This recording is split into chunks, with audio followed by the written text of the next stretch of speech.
All right. What's up, everybody? Welcome back to Bingetown TV and our coverage of HBO's Succession. So, this episode will be on episode 8, America Decides, which we have been anticipating for weeks now. I guess ever since the clip of Jesse Armstrong saying that episode 8 was going to be the real shocker. That might even have happened before the season even started. So, before we start on this episode, the classic Bingetown housekeeping. If you would like to support us beyond just simply listening, subscribing is the best way to do that, either through your audio podcast app or if you are watching us on YouTube. It's just nice for us to see the numbers go up, helps more people hear what we have to say. And then bingetowntv.com is kind of the hub, the home of Bingetown TV. Everything there, everything about us. All of our episodes are just better aggregated there. The tabs are kind of there by show instead of just scrolling through endlessly. And lastly, if you're listening on our Succession specific feed, we obviously have our main feed, which is Bingetown TV. We're covering shows like Yellow Jackets, like Kathleen is repping right now with that wonderful sweater. What else are we doing? Barry is going on. We'll have an episode that sums up the end of that season 4 that's currently going on. Silo on Apple TV. Yeah. And The Mandalorian just wrapped up as well. So we've been very busy lately. We'll probably continue to be busy. So if you're liking what you're hearing, stick with us and we'll have more that you like. All right. And with that out of the way, we'll now move on to the executive summary, episode 8, America Decides. So thank you for coming. It's election night in America, which means the beauty of democracy and the integrity of American institutions are both on full display. Tom starts the dance, feeling the heat from all sides, but early signs point to a comfortable night for Shiv's horse Jimenez and Matsson's Steel. The ideological tug-of-war between Shiv and Roman begins in earnest as they battle over which group of emojis is more positive and whether kidnapping is kidnapping. The C Bros get started early with some good old-fashioned influence peddling, seemingly unaware that, by Tom's estimation, we may be 2 missed espresso shots and some bodega sushi from returning to amoebas. The night begins to catastrophize. As the touchscreen fails, a fire breaks out in Wisconsin. Shiv has both Tom and Nate on speakerphone together at the same time, and the siblings begin to break Logan's Geneva Conventions with reckless abandon. Tom's night goes from bad to worse as he interprets Shiv's olive branch and baby bombshell as a play, resulting in a potential bounty placed on his head by the siblings. The sibling kumbaya moment is quickly foiled as the ideological split between Shiv and Roman grows into a chasm, as the fight over the fire in Wisconsin and whether ATN should call the state for Mencken grows into a full blaze. And I lost my spot while I was reading. Wasabi and a hint of lemon nearly saves America after Roman goes rogue, handing out talking points to Nazi Ravenhead and pressuring Tom and Darwin to make the Wisconsin call for Mencken, which he eventually succeeds in doing. Alas, Connor, a.k.a. Schrodinger's president, a.k.a. the leader of the Conheads, a.k.a. Willa's husband, a.k.a. the fun guy in Uruguay, arrives at ATN Studios and delivers a legendary concession speech after disappointment in Kentucky and the promise of Slovenia from Mencken. Kendall finally joins the ideological fray to temporarily stop Roman from eating steak and crowning a new president that might smash the country to pieces. Still unsure, Ken runs to Shiv and admits he wants to be the number one boy, while his sister tries desperately to get him to see that Mencken is evil and Kendall is maybe not. Shortly after, the final battle between Shiv and Roman begins in the boardroom over which candidate will tank the deal and what their late father would do. Shivy stumbles as she can't deliver certainty on Jimenez, and Greg deals the final blow as he reveals Shiv's treachery with Matsson, pushing Kermit Kendall to the surface and dooming Jimenez's campaign and seemingly the future of America as he sides with Roman and tells Tom to make the call. To the dismay of Shiv, our girl Jess, and seemingly everyone in the control room, Pontius Pilate declares the election for a guy that, quote, the Roys can do business with, end quote. Election night ends as the ripple effects of the decision spread across the nation. As lawyers hear dollar signs, Tom gets blasted on television. Shiv declares war on her brothers with Matsson, and Ficret is once again witness to the roller coaster that is Kendall Logan Roy. That I do not envy you for having to do the summary for this episode. What a bad episode to have to do the executive summary for. It was so fast paced. Good job though. Very, very well done. Yeah, there was. Well done. I couldn't shoehorn Hugo and the old guard in there. I tried really hard to get Shiv and and Greg in there. It just, for some reason, it was like in between so many other things that it felt hard to sandwich it in there. And I just at the last second got Jess in there because I was like, she's got to be in there, obviously. Yeah, she's the best. Yeah. This episode is, I think, like two things can be true. It can be an incredibly written episode, incredibly acted, an incredible episode period. And at the same time, I don't ever want to watch it again. Like the second rewatch, I was struggling through it because it's a nightmare and it's too close to home. They did that on purpose. They're trying to mirror like a 2016 election. And it's really insane to think that even in our world, people like Roman and Kendall, who are so completely biased for their own selfish will, are making the call. And, you know, there might be litigation for 3 months for Mencken, but they say it in the episode, like them calling it on ATN will matter. Like this might make him the president by us calling it. And to me, I've never thought in my head at all when it's election day and I'm just hitting refresh on Google to see what's going on with the electoral stuff. I'm not even thinking that it just could be a news org lying to me and just calling it. Because Yeah. what the fuck, Wisconsin, Milwaukee, it's like 100,000 votes. 100,000 votes for a state that usually goes Democrat. So I just don't understand that when Shiv says a revote, and everyone in the room, even the people who kind of want a revote, are like, oh, there's nothing in the law that says you could do that. It's like, what do you mean? America decides. Do they? Yeah. I don't know. God. End rant, I guess. You're good. Honestly, I feel like I enjoyed the episode almost more on the second watch. I don't know. I I think it was fun.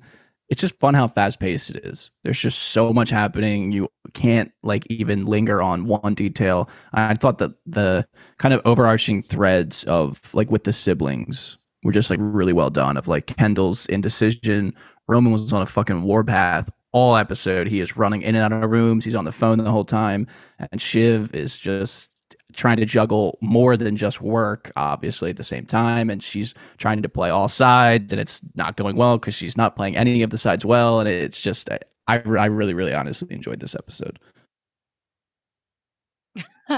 No, I didn't either. But, you know, it, obviously well done, just as anything is. And the acting speaks for itself. And the writing, obviously, if it can make me feel so horrible. And I was like, this is not how I wanted to start my Monday of exhaustion anyways. So it does feel too close to what has happened. And it feels very realistic for where our country is headed. So kind of terrifying. So a little, people all the time are like, I don't want to watch Succession. I don't want to think about work or like business. Like, I'm like, oh, fuck that. I love this shit. But then this is the first time I felt that in a real way where I was like, nope, I'm trying to tune out from that shit. But again, really well done. The threads with the siblings, like you said, was, it's the fracture is now a chasm, as you said, all three sides, I would say, maybe not as overtly with Kendall and Roman, but Kendall, he has it out for Roman, and Roman's focused on his lane. So we'll see. Oh man, I hate Roman so much. After this episode, it solidified it for me. I was kind of a Roman apologist at the end of the 3 seasons and going into 4. I was rooting for him, and he was doing so well. And in the beginning, they hit us with these emotional beats. Right, their dad died. They had these opportunities to hug each other and love each other and tell each other, we can work together. We can buy Pierce, and we can do this. We can do that together. We don't have to follow in dad's footsteps or whatever. And now they're just absolutely each doing all bad things. No one's good. This episode absolutely reminds you who you're working with here, who you're dealing with. It's the Roys are not good people in general. Like, there's no protagonists of the show unless it's Jess. She tried. Or maybe Jerry, but even Jerry's not like she wasn't great. In the episode. I know. Hate to see it. We're done. They're billionaires. Sorry. Yeah. That's the whole issue. Wild. Yeah. All right. So we can move into, we want to do our favorite moments. Moments is difficult for me. So if anyone really has one they want to pick out, I think Well, you're more than welcome to. it's probably the one we all have, the wasabi LaCroix That one was incident. fantastic. And your line in the executive summary was perfect. It almost saved America, but it wasn't quite strong enough. So that was just the only it felt like break in the episode, like the only real levity. Even like the touch screen going awry, it was stressing me. Tom's frantic, whiny pitch when he's like freaking out makes me crazy, like in a bad way. So this was like where the only time I truly think I laughed the whole episode. Yeah. Again, we didn't say this yet. I don't know why I said again. Apologies for our voices. We were at Taylor Swift all night last night till 1:30 in the morning. So we watched it this morning. That's why we were like, this is exhausting for a Monday morning. I can see that. So the reason I'm saying this is I didn't pick a moment, so I'm doing it on the fly. But if I had to do it, if I had to pick, I would say probably the moment Shiv gets got with Kendall. The like Victorian-esque, like just like betrayal, not Victorian, Shakespearean-esque betrayal when he walks across and Shiv is giving him eyes the whole time. Roman's like giving her zingers and she's like, I'm not listening to you. I can't listen. I think that is such a downfall for Shiv, like faking the call to someone who is Kendall's friend. Like that's how she met Nate. It's Kendall's friend. So he can just give a call. Like, maybe it would sound better coming from Shiv because Shiv's the more liberal of the three and has connections with Nate and whatever, and is pushing for Nate's candidate. It's not just like, oh, I'm Kendall, I'm calling you because I want something. It's more like Shiv's like, this is in our best interests. Maybe ATN could help you out here. Regardless, brutal. And this is the moment where everything breaks completely. Yeah. Okay. Because series defining event. Because even earlier in the episode, the only good Roman scene, I would say, and he has 2 words, and he's like, "Do you want us to kill Tom?" Even though the 3 of them weren't necessarily on the same page this episode, like in that moment when she brings something up, they're like, "Okay, no problem, got it. He's dead," basically. Yeah. But this is the moment where I feel like that's no longer. It's gonna be an all-out war for 9 for sure. Especially with the previews that were coming with Roman. I don't know if you watched it, Kyle, but I did. Yeah, with Rome's acting up. But so 10, we'll see how they are after 9. But this is it's gonna break them. It did break them. Yeah, on the initial watch when I saw, and it's kind of a quote combo, but when Tom tells Shiv like, yeah, like it seemed like you're like a little unhinged or whatever he ends up saying, and Kendall like immediately reacts and is like, fucking watch it, Tom. I was like, yes, that's my moment for sure. And then the ending of the episode happens and I'm like, well, now it doesn't really mean anything. So it kind of, that moment is somewhat soured obviously by the ending. So I'm just going to pick Jess and Greg having that really awkward conversation where they don't say anything, but kind of still say a lot. I just like Jess. It's just nice to get a reminder that Jess is somewhat, I mean, I guess she's an okay person. She seems nice. She obviously does what Kendall tells her to do, and it's a job and all that kind of stuff. But I like rooting for Jess. I thought it was nice that they gave her that screen time to kind of try to frame what Greg was actually doing and see how Greg reacted. So that'll be mine. Like you said, yeah, I mean, I enjoyed the episode watching it, but picking favorite moments, I think, is tough. Yeah, that Jess and Greg moment was interesting because we don't get dialogue from Jess ever. You know what I mean? Like, we love her, we stam, but we don't really get much from her. And she tried, and it was coming on the heels of everyone in the control room kind of being like, oh boy, like everyone. Yeah. And I said this to Kathleen, I was surprised that people reacted that way. This is like not how I'd picture people at Fox News reacting if it's like, you know what I mean, 2016. But maybe they were, you know, I think maybe everyone was like, oh shit, this is for real. Like everyone was kind of like having that sort of expression. And it was interesting to see Jess try to be like, I don't know, Greg, you don't have to do it or rush it. And he was just like, he was on the fence, but, you know, raised up on the wings of fascists or whatever Tom said to him. He's always going to take whatever brings him up higher. You know what I mean? Even if it's like the devil. So. Yeah, that was one of the first times I feel like lately that we've seen Greg have somewhat of maybe a backbone. Or conscious. But obviously it was, or that's much better way to say it, yeah. And it was obviously short-lived. Greg, in the beginning, if I'm remembering, I've only seen the show once through. I've seen season 3 twice, but Greg is more liberal as well. Like in the beginning, Greg says some things that are like, wait. Like he has some reservations until he doesn't. I feel maybe I'm making that up in my head, but no, it's true.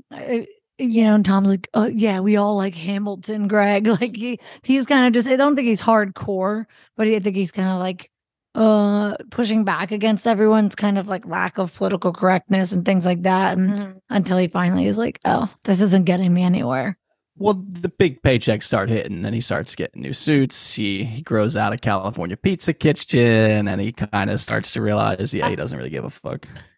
How about a few episodes ago when I was like sticking up for the new Gen Roys and being like, well, at least they're not like racist or anything. And then in this episode, Romans literally makes that was joke. Crazy. And even he in that moment was like, it's a joke. It's like, that's not a joke. That's being racist.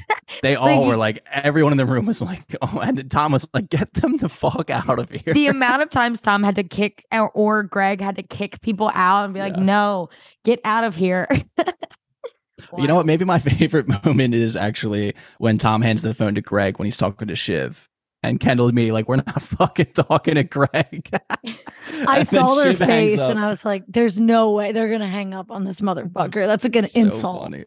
Yeah, that was so funny. And Greg's just like still talking into the void. All right, we can move now into quotes. So, I mean, moments may have been scarce, but very quotable episode, I thought. I'm just going to go ahead and take the low-hanging fruit here. The old guard got very little airtime in this episode, but we're going to count Hugo in that because Hugo returns to the show with an absolute bang and just enters a scene. Flop your dick out, pop a nut, come on, do something. And I agree, Hugo. Get that dick out. I immediately was like, that's going to be Kyle's line, isn't it? Like immediately she was like, Kyle, like, yep. Yeah. I really wish Carl said it. I thought they played us a little bit when they released the stills for the episode, and literally one of the 8 was Carl sitting and eating something, and we didn't get anything like that. But Hugo did it for me. Yeah, I didn't feel like I didn't even see the front of him. I felt like I didn't even see that still, but I might have blinked when it happened. It just like very quickly pans past him, which is gross. Me? Yes. Okay. I'm going to go with my Tom line, the information one. Shit. Oh, do you want that one? Yeah. Well, do you have another one? I have one other one. I have the one where Kendall and Roman are like fighting about the fucking chicken and steak growing up. And he's like, so because we ate so much chicken as a kid, I have to like the fascist. And it's just like so good because like Roman is being a whiny little bitch. Like he's being very pushy all episode. He's being worst Roman behavior. And like Kendall to kind of call that out. It really does highlight the absurdness that these people get to call the shots on our country. And it's because Roman, he wants to have a say and his tantrum's going to like let him win this time. Like, I just thought it was like a really great way to kind of encapsulate that. And Kendall's delivery, Jeremy Strong's delivery as always was chef's kiss. Yeah. And these kids are still holding these types of like traumas or whatever from when they were kids, like Roman never got anything and now he's fucking pissed about it and he's holding it against Kendall. Shiv's acting whiny all episode and every time she tries to talk, Roman's just shutting her down and being like, flag. It's so annoying. Like, it's really, really annoying. He was making me tense up with how icked I was being from him. And it was amazing acting because usually he's goofy, but this was intense and serious. And I was like scared of him a little bit in this episode. This is like a loony guy who only cares about what he wants. And even Kendall, okay, sure. When you bring up the hypothetical America and Roman's like, fuck it. But Kendall's like, some guy pushed my daughter and he's like, she's fine, right? Like no empathy, nothing. It's psycho. It's a good reminder of the people who hate Roman. I'm like, yeah, okay, yeah, sure. Yeah, I mean the newsletter I get every Monday of Succession rankings from Hunter Harris. She's amazing Twitter follow as well. She was like, he's the only one. She ranked him at the top this week and was like, he's the only one that will do what Logan would do, right? He'll do whatever. He'll torch this country to get the Gojo deal blocked, to go to the top with Mencken. Like, he is most like Logan in that way, where he has zero conscience, zero any kind of like caring about the everyday man. Like, he'd literally probably run a guy over and back up again and keep it going. Like, he has that Logan fire in him. I think that is like what could, work in his favor in this horrifically toxic environment. Yeah. Sure. Okay, now I get the quote. I get the steal. You went, right, Kai? Okay. I did, yes. So, yeah, I stole it from Al, but it's a great quote. So, information, Greg, it's like a bottle of fine wine. You store it, you hoard it, you save it for a special occasion, and then you smash someone's fucking face in with it. But to me, not only is it a great line, but this is Tom and Greg. This is how the interlopers get inside and grow, right? It's the only way. You hoard information. That is what we've seen Tom and Greg do. Greg is only anywhere because he's just finding little things. He's like a little rat, and then he deploys them on people, and he gets information, and he gets even more information, and it's useful. And everyone does it in the show, but specifically people like Tom and Greg. That's how Tom got in, and that's how he flipped on Shiv for Logan. It's his whole storyline. So it was really well written line. Good stuff. I personally am shocked. I thought someone was going to say Kendall's line of maybe the poison drips through when he's thinking about like how he's a bad father. And we've been talking about the cycle, Kendall, the cycle. Yeah. And that kind of was his first, I would say, probably conscious realization of it almost, or at least outwardly saying it in the show. But that was a great line. And that's like a line I'm sure I could see that. Like, that could have been almost like a tagline for the show or like the season, like Succession, the poison drips through. Yeah, I could see that like that. If it was like some blockbuster action movie. Totally. So yeah, I thought that was a really, really good line. Yeah, it's trickle down economics toxicity from the Roy family and ATN into America as well. It's not just because of their platform. It's just not just confined to their horrible toxic genetics. So it's interesting. That's a good line. That's a good call. Unlike trickle down economics, it actually trickled down. Yeah. Even though it was a bad thing that trickled down. Okay. So it's always bad things trickling down.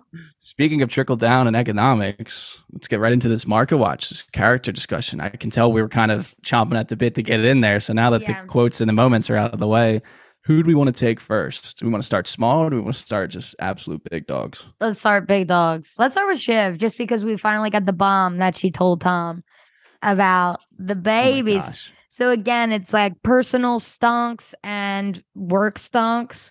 And you know what? It's funny, after the shit episode that Shiv had and how it turned out, when she's walking out of the building on the phone with Mattson being like, I'm going to bury them. I'm like, I believe it. Stunks are up. I don't care if no, not really. But I love her. So I'm rooting for her even. So I really think faking that call is the stupidest thing she could have done. At least make the call. Just make the call. It's really okay. Right? It was a rookie mistake. And I think that's what it is, right? Every time Shiv gets confident, she fucks it because she just trips over herself. She could have just called Nate and said, I'm just doing this. Like, let's just say we talked. Like, that easy. Like, yeah, that's a misstep. I also think, again, with the confidence line, wildly overconfident in how much power her words would hold over Greg. I think that she maybe has not realized what Greg has turned into as much. I think they only see the wormy interloper side, not actually kind of the things that he's done. They just kind of see him when he's in the room kind of deal. That felt like a mistake. Greg really isn't at a point where he needs to be that scared of Shiv. Shiv doesn't have a ton of pull in the company. There isn't a ton that she can really do to him. So, and I mean, he had the leverage in terms of having the dirt. So that felt like a bit of it ended up being a misplay. Yeah. She kind of thinks she's above playing the game with Greg, maybe with whoever, right? You just say to him, yeah, I'll make sure you're not on the kill list, right? That's it. You just fucking lie like everyone else to his face. But she just is so icked by him, and I get it, but she underestimated him completely. And I just think which is also stupid because she sees him lurking and in Kendall's ear, Tom's ear. She should know better that like he'll do anything. So that was, again, a lot of missteps. She's out here doing a full dance routine with missteps. Yeah, she was kind of floundering around. Nothing really seemed to go well. It was so apparently obvious, and they clearly made a point to make it this way, that she doesn't really have a ton of actual ideological standards. She kind of believes in like the nebulous idea behind. It's more anti-Mencken than it's pro anything else. It's kind of, she thinks she stands for the everyman. Roman obviously is a complete cocksmack the entire episode, but he has some points about her in general of like that she doesn't really believe a ton of things. And it's so obvious when they talk. Roman says a lot of things and they're mostly crazy things, like wild things, but he has conviction in what he's saying. So it sounds more convincing, and she is stuttering and blubbering, and they obviously throw it in her face really, forcefully at the end. But it was just like she was so outmatched in every single counter. She had no argument that felt like it was like a worthwhile argument to make. Almost, it was just she was saying words, and it was kind of tough to watch. The Greg conversation, the Tom conversation. Tom was absolutely did not care about anything she had to say. That was tough. The only thing that could catch his attention was that, and even then, you would think he would crumble and blubber because that's all he wanted, but he didn't. He was like, "Is this another ploy? Like, what is this?" What kind of like ploy percentage do you think it was? Like her throwing it out in that moment, or yeah. Yeah. Yeah. I mean, I think in that moment, she carefully chose when to do this. There were how many other moments when they were reuniting? It could have been the first thing she said, could have gone a long way and kept them away from the fallout that happened pretty quickly after. So, yeah, I mean, everything, I don't want to say everything Shiv does is calculated because, again, I think she just like, she kind of goes off emotion more. And I'm not even saying that as a woman. Like, that's kind of Logan to me as well. At least the Logan we got to know in his old age. Like, he would kind of just make decisions out of more like emotion, or like whoever he was fucking as his mistress. Yeah, like, clearly. So she is like him in that way, like impulsive in like and not like a way that's successful. So yeah, I think the things she does are not ever really altruistic, not so calculated, but definitely not with the motive she tries to say they are. Yeah, it was just so glaringly obvious that she has no ideological integrity, or, it's very shallow, all of her belief systems beyond getting power for herself. Yeah. So should we do Tom then, I guess, if we're pivoting from Shiv's bottoming out, right? Like stocks are at an all-time low, I think, just if you're looking at options. She's coming up at the end. Okay. Yeah, I mean, at least now she has, like, it's going to be good for her to not have to play both sides. Just pick a side and believe in it and play it. And I think hopefully, I mean, there's only 2 episodes left, but hopefully that can see her gain more. We know that confidence can be her downfall, just as like a lot of other people in the show. But still, I think it'll be nice to see her. I would agree, Kathleen, although you said it a little bit tongue-in-cheek of that, it's a little bit on the come up because of that last scene of like, she has motivation. She has clearly picked a side, even though more like a side has been picked for her. But I think that's much better for her. Listen, I think what Kendall did, if Kendall can come back from going on air and being like, my dad knew about everything, you know what I mean? He's back in the buddy system. The betrayals is not a done deal in this family. Like, everyone's done it.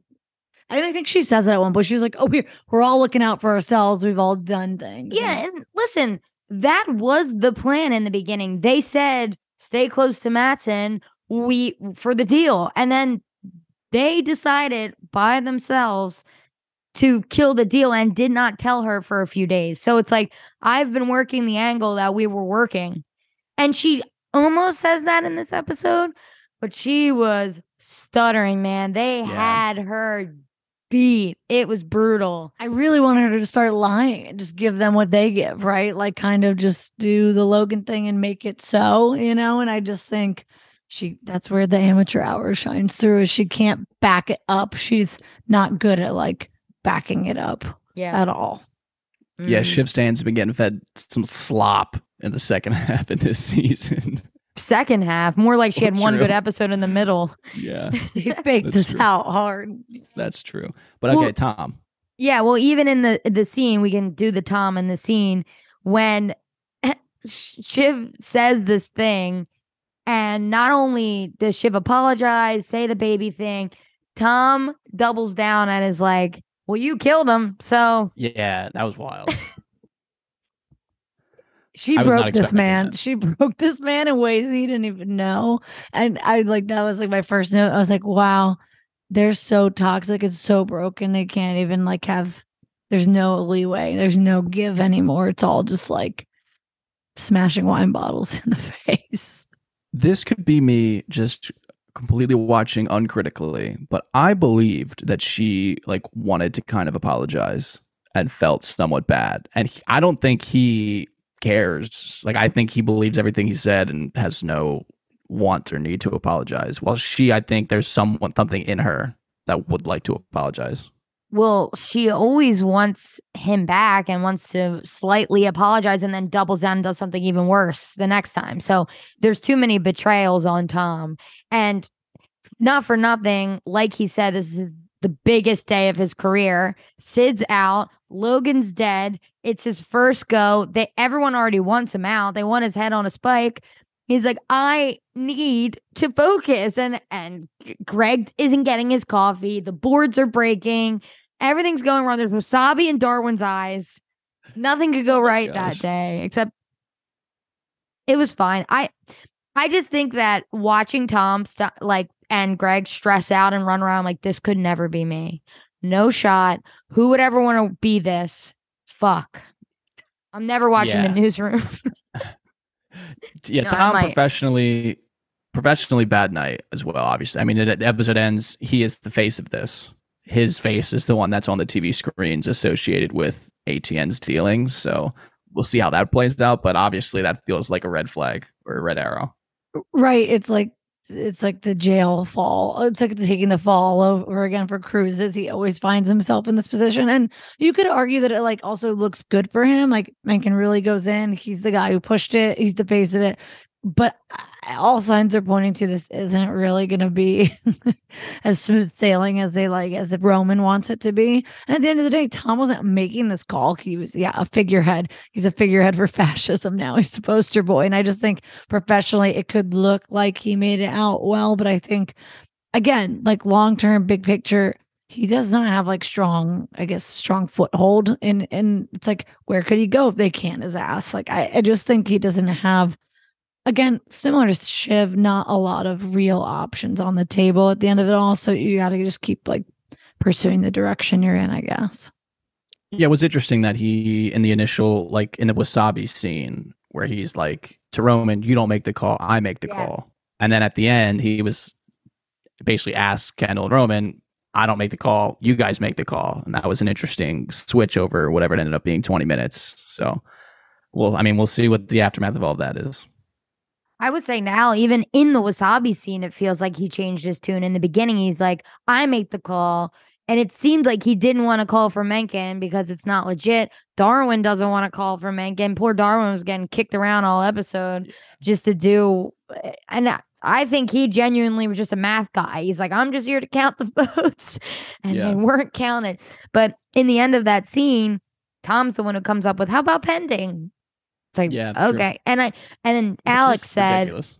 To remind me, like, Tom wants to latch on to whoever looks like they're winning. So Roman's the one who's making all these calls. Roman's the one who has like a good work day.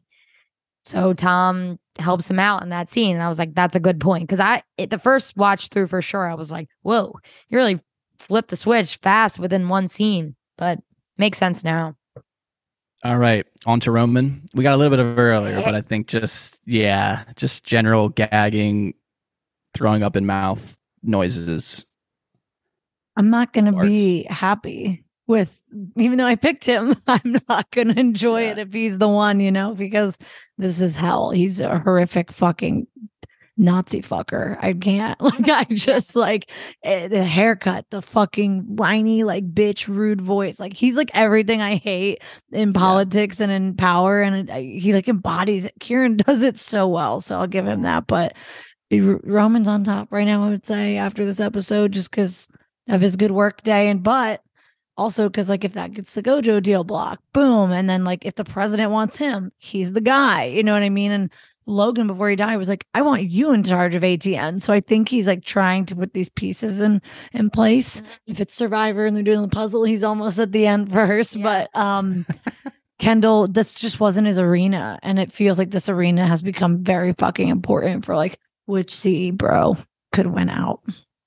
Yeah, professionally, Roman killing it. I mean, from his perspective, this was his probably best episode almost of the entire series. Mm-hmm. He is killing it. But obviously, from our perspective of people with some morals, potentially questionable morals when it's, on the weekends, but not as questionable as his are. And it's like crazy to watch. I mean, it's not necessarily surprising. It's just crazy to watch it so full force, in your face, pedal to the metal. Like, he was all over the place this episode. Like I said a little earlier, just doing things on the calls, talking shit to Shiv, just bodying her in every argument. Like, and again, it's not like he's even making insanely good arguments. He's just sounds confident when he's doing it. So it makes Shiv look bad. He just says false flag probably 15 times and like babbles back at her, but like he says it confidently. So in the moment it plays. It's just like, it was very frustrating to watch, but also like you couldn't take your eyes off of it. Yeah, I mean, he's being decisive and he's being the loudest, right? Yes. And so, again, Logan tactic, and it's what wins, like everything. And that's what they were saying about like Mencken versus Jimenez too. Like, we need decisiveness. We need like decision and action. Like, can't do indecision. And again, that's like the spin doctoring that they all love to do. Yeah, yeah, no, that's perfect though. Decisive, because it was very obvious that Kendall was not being decisive at all this episode. My God. And obviously, Shiv was kind of waffling a little bit between certain things, but Kendall was the waffler of all wafflers. It's interesting because now where we landed, Kendall's gunning for Rome, but I don't think Rome knows that. And I guess Rome thinks those two are going to work together, and Shiv's gunning for both of them now. So they're all at odds, but Rome, I don't think, knows he's being targeted unless he's like, yeah, well, Shiv might try to do something, but she's nothing. I mean, Rome was hitting all of the buzzwords, his calling her hysterical, saying the burning of witches, like scene, everything he was saying. Whenever someone would bring up a point, Shiv's like, well, we can't, this is the end of democracy. We can't, what if, like, your guys like blew up this thing, and he's like, well, what if it was the leftists? And then blah, blah, blah. Like, he has something to say about everything, and that's just like every troll you've ever seen online, in person. So cringy.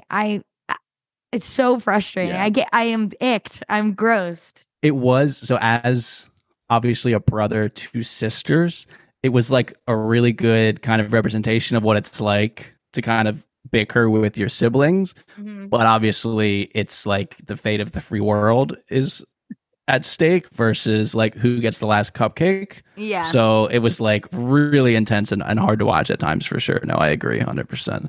Yeah. But yes, someone, Kieran said it in the after, the whatever after footage. He was like, when Roman has an objective, like that's where he thrives. So he had his like thing, and he just fucking bulldozes, and nothing can get in his way. And as hard as it is for us to watch the wreckage and the carnage, that is where he thrives, I think. So I guess he's up right now, more than he has been in the last 2 or 3 weeks. And it seems like next week he's also going to be the star and the belle of the ball, or at least that's his attempt. And that's what the trailer is telling us. Yeah. And again, like it's not like it's crazy for him to say these things. I feel like these are things that he believes, that we've kind of always known he believes. It's just never been, it felt like this intense in your face, like, and also working well. So he's also never been in charge. Like the one that makes the call. Very, very true. I did think the imagery of like, let's stick our faces in the bosom of history was kind of funny. I tried to work it into the executive summary, but I couldn't find a spot for it. But context devoid when he's talking about obviously like taking control of, the narrative of the American election. I think it was funny that's the bent that the conversation went to, but we can move on to number one boy, baby, Kendall Roy. So he is obviously just a polarizing character. We talk about it all the time. I thought this was a fantastic Kendall episode. It was the experience. It was the Kendall Roy experience. It's just, he does shit and you're like, what the fuck are you doing? He does other shit and you're like, there it is. Like, there's somewhat of a good guy in there. And then he ends the episode being just an absolute dickbag. And then he's got that look on his face and you could tell he's just, brewing up some crazy shit to do in the future. And it's just, it hit all the notes. It hit all the highlights. It's the family betrayal Kendall face. You haven't seen it in a while, but he was just like, you piece of dirt. That was the funniest insult to me. I was like, that's what it's still like, kind of like having like the gloves on because it's Shiv. It was just a piece of dirt. But yeah, he is just like slack jawed, just spacing out, just so paralyzed again by indecision. When like, he is not in his element, it's just like indecision and insecurity. And obviously, he does everything for his family if you didn't hear. So I think that played into it, but it fucking doesn't. That's just like another Logan phrase. And I think that, I don't know that he like went down this week, but I think he obviously is just floating in the middle now. He almost transcends up and down or like a chart. He really does. He's just shooting it to the moon, Romy. He's just out there on his own plane of existence. He's judged by his own individual set of variables and criteria. It's just the Kendall Roy grading system is just different, I would say.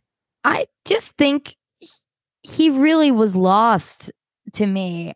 I know you're saying it's a great Kendall episode just in general, but like job-wise, stunks-wise, he says to Jimenez on the phone, he says, my eye is right here making sure it stays fair as fuck, which is not true. Nothing about it was fair. And then he says to Rava, exit polls say Jimenez, I won't let the world push you around. Like he's speaking to Sophie. Again, no, wrong. You had, if that really mattered to you more than this Gojo deal. And the thing is it still blocking the Gojo deal if they want to buy Gojo? Like, I was like, why is Kendall so focused on stopping the deal when he actually wants to go through with a different deal? Like, shouldn't he just counter now? Just be like, wait, halt, stop. I know it's been a really quick, like that was last night. Oh, yeah, no. That those conversations happened. This is the classic, I don't know enough about how anything works at this level to know whether they have to like go through with the deal to a certain point before they can make a counter. Is it past that point? Like, I have no idea. That makes sense to me, but it's probably more complicated than that. It may have everything to do with when they announce the numbers, which is a Shiv thing we didn't really talk through because we haven't gotten to Mattson yet, but basically Mattson doesn't want to tell the numbers because he's like, what if we didn't? Yeah. It's like, I've got some words. I've got some things that we could say about it. But either way, I agree with you, Kyle. I don't know the ins and outs of the process of that as well. But to me, it's like, I almost wish Kendall was going one way, Roman was going another way, which they are. But in this moment, they're still worried about the deal so much. That's the number one thing they're ready to destroy America for it. Collateral damage, all of America, because they want the fucking Gojo deal to die. That's something that their dad was dying for. Like, it's just, what is anything? What is anything? I would love to see a cut up of this episode that was just Kendall scenes. And it would end up being maybe like 20 minutes, but it would just be the most hypocritical display of doing your job like ever. It was crazy. Say it closer to your phone, and I'm sure TikTok will find that for you very shortly. And you're out here with the ask and you shall receive. But I already get enough fan cams from Succession. So. Exactly. Oh man. Well, what about Khan? Do we want to round it out stonks wise with your man Khan, just to close the book on this guy? I guess maybe. Yeah, it's tough because at some level he achieved way more than you ever thought he could when he set out on his presidential campaign. I mean, he is potentially going to be the United States ambassador to Slovenia. He got Willa. He did sell his soul a little bit if he had one, because we know that Connor is, when he's compared to the other siblings, he's kind of an aloof, goofy guy, but we know he has really, somewhat not even somewhat damaging ideas about what, how the country should be run and his place in it and people who have money's place in it. But I don't know. I love what he brings to the show so much that for me, I thought it was a good Connor episode. And the thing that's concerning is the Willa aspect of it. Yeah, her face at the end, man, when he went rogue in his speech. I don't know. I'm smelling trouble in paradise a little bit. It was this serious face of doubt. So it was. Yeah, and I feel like for her, the story could go. I feel like it's gonna hurt, but I think it's likely that she starts to become not like Greg, but like she obviously folded a little bit to the idea of Slovenia and working with Mencken. Like it's kind of, obviously a central theme to the show that money at this level is very corruptible, or it corrupts you. So I'm worried for her. Connor is just a lost cause. Obviously he's Connor.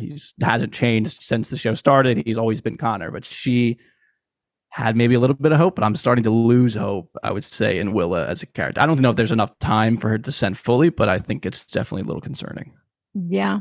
The other favorite line I had was the billionaire line. Just his delivery. I'm a billionaire. Sorry. And then it just went into like nonsense about con heads coming for you. Yeah. So she was like, Kathleen was like, it feels like a threat. Yeah. I don't understand his intentions there. Like he was mad. He was like, you guys made a mistake, America. Someone else can I don't remember what he says. This isn't the word, but he's like, suck on a teat of someone else. Whatever he said. But I mean, who knows what Connor thinks? He probably did think he can win at least one state. He thought he had Kentucky. I was pulling for Alaska for him, but they brought it up. They brought it, it was very odd. They were like, there's Alaska and Arizona left. And I was like, oh, dude, yeah. Khan's going to get a little something in Alaska. He was exploding. But I really do think so in this episode, Willa's like, I don't know. He's like, so far right. But then she was like, but Venice and whatever.